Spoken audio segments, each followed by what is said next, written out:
ម៉ាស៊ីនចំហាយទឹកដំណើរការធម្មតាប៉ុន្តែកម្លាំងចំហាយបាញ់ចេញមកវាខ្សោយឬមួយក៏វាស្ទើរតែមិនចេញតែម្ដងអញ្ចឹងបញ្ហាទាំងអស់ហ្នឹងសម្រាប់បងប្អូនម្ចាស់ផ្ទះជាកម្មដែលមានអាយុយូរឆ្នាំតែងតែជួបឥឡូវទៅដោះស្រាយបញ្ហាទាំងអស់ហ្នឹងជាមួយខ្ញុំដំបូងបងប្អូនដកភ្លើងនឹងចេញសិនបាទយើងដកភ្លើងដើម្បីការពារកុំឲ្យវាឆ្លងឬក៏វាវិលទៅប៉ះដៃចំណុចទី2បងប្អូនដកគម្របនឹងចេញបាទបន្ទាប់មកទៀតយើងផ្កាប់ម៉ាស៊ីននឹងចុះទៅក្រោមបាទដើម្បីបំបះជើងវាខាងលើមកយើងរកចំណុចដែលមានបញ្ហាបន្ទាប់ពីវាឈប់វិលហើយយើងមើលនេះបញ្ហានេះគឺនៅត្រង់ហ្នឹងបញ្ហាវាហ្នឹងគឺស្នឹមឬមួយក៏ស្លែដែលជាប់នៅកន្លែងបឺតទឹកឡើងហ្នឹង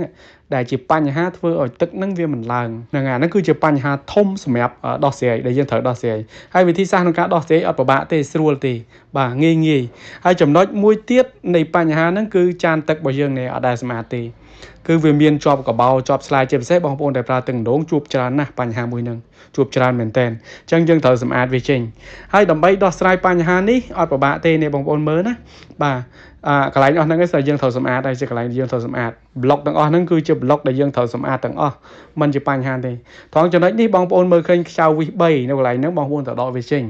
ហើយវិធីសាស្ត្រក្នុងការដកចេញបងប្អូនប្រើទល់វិសក៏បានបងប្អូនប្រើម៉ូទ័រស្វានវិសបែបនេះក៏បានដែរបើបងប្អូនមានអីប្រើនឹងទៅមិនពិបាកទេបងប្អូនអាចធ្វើដោយខ្លួនឯងបានបាទមិនចាំបាច់ទៅរកជាងទេណាចំណុចនេះណាតបពីយើងដកវាចេញហើយនេះត្រង់នេះពេលដែលបងប្អូនដកអាហ្នឹងហើយយើងលើកស្លាបនឹងចេញមកហើយយើងពិនិត្យមើលនេះបងប្អូនប្លុកដែលសំខាន់គឺប្លុកនេះឃើញទេ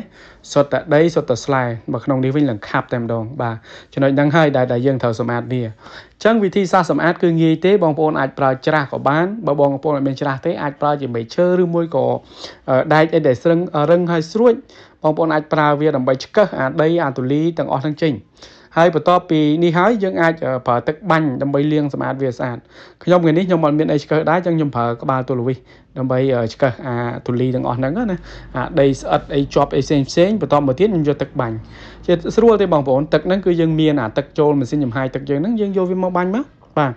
យើងបាញ់សម្អាតលាងក្លុកក្លៀតប្រឡោះទាំងអស់ហ្នឹងឲ្យវាបានស្អាតបាតទាំងអស់មកឲ្យភ្លឹងឲ្យយើងប្រកាសថាវាស្អាតហើយបាទយើងដោះវាឲ្យស្អាតហើយបន្តមកទៀតយើងដាក់វាចូលវិញមកបាទខ្ចៅនឹងមាន3យើងដាក់វិញចូល3កុំឲ្យបាត់ខ្ចៅគេណាបាទកុំឲ្យថាជាងស៊ីខ្ចៅអញ្ចឹងយើងដាក់វាវិញចូលមកបន្តមកទៀតបងប្អូនអត់មើលលទ្ធផលទាំងអស់គ្នាកម្លាំងវេទនានេះឃើញទេ